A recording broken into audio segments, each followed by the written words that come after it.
Guarantee, without a doubt, you're spending too much on tires. I don't care what brand you're buying, how you're buying it, what you're doing, you're spending too much on tires. What's the difference? Well, the difference is a simple thing. You're gonna spend too much on tires, but you need to choose where and how you're gonna spend that money. So, Timothy Jensen with Jensen Transport in Independence, Iowa. Today we're talking about tires. What's the difference between say a top tier tire like a Michelin or a Bridgestone and something else?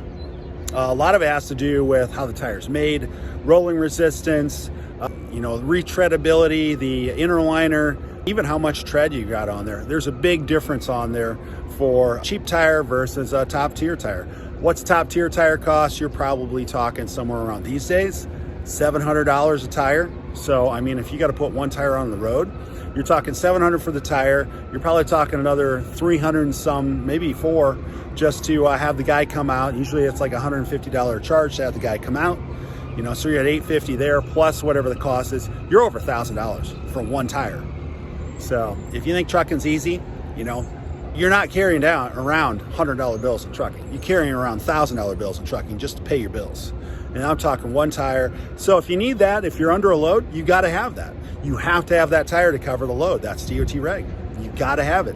So how do you decide where you're going to spend your money on tires? So if you're buying a top tier tire, that's one thing. So what you're expecting on a top tier tire: lower rolling resistance, better casing, longer tread life.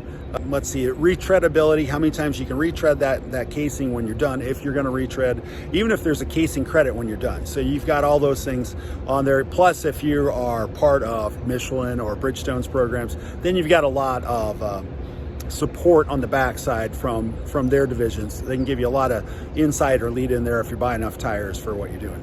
If you're buying a cheap tire, which we've done that too, we did that for many years, even there, and you can go out and buy a tire that's got a little bit of tread on there for $150, $200. You can buy a new one that's maybe $300 to $500. What are you going to get out of that? Number one, you're going to have a higher rolling resistance, which means you're going to have higher fuel costs. The rolling resistance is how easy the tire rolls when it goes down the road. Lower rolling resistance means it rolls easier. Higher rolling resistance means it rolls harder. You're also going to find on the top tier tires, you're going to find tread depth on there, but they're going to be thinner. You're going to see, at least on trailer tires, you're going to be something about 18, 30 seconds. Off brands, cheap tires, whatever you want to call them, you're probably going to be 25, 26, 30 seconds on a trailer tire there. What's the difference of that? It's going to be a lot heavier. You're probably going to have one tread compound in there, so your fuel efficiency is not going to be there. The tread is going to be a lot thicker. I've got some video. I'll see if I can't add that in here. But the tread's going to be a lot thicker, but you're going to see a lot more regular wear on that, just based on that. And another thing on there, when the tread is thick on there and you're hauling a full heavy load, you've got a lot more heat buildup into the tread of the tire, which is going to cause you issues as well. So if as that heat builds up, you could have inner liner separation in between the two. You can have blowouts. You can have little pups or bubbles on the sidewall. You can have lots of different things based on your tire. You can get that on a top tier tire too. It's just a lot less likely that it's going to happen. So, at a $500 tire, you're doing that. But you got to remember, the cost is not just the cost of the tire. It's the cost of your driver's time. It's the cost of the call out if you got to have somebody come out on the road to fix your tire for you. It's the cost of the mount and dismount. It's the cost of whether you're going to decide that you're going to spend $14 on a new valve stem when you do that. So when you do the tire, are you putting a new valve stem in every time? Yes or no? What type of valve stem are you using? There's multiple different kinds. There's brass, there's stainless. Are you using a regular grommet? Using a high temp grommet? That costs more money too. So all these things figure into the cost of a tire, how you're going to do it, when you're going to do it, who's going to take care of it, and whether you're going to do it in your own shop. If you're going to do it in your own shop, you're going to find guys that probably don't want to do tires.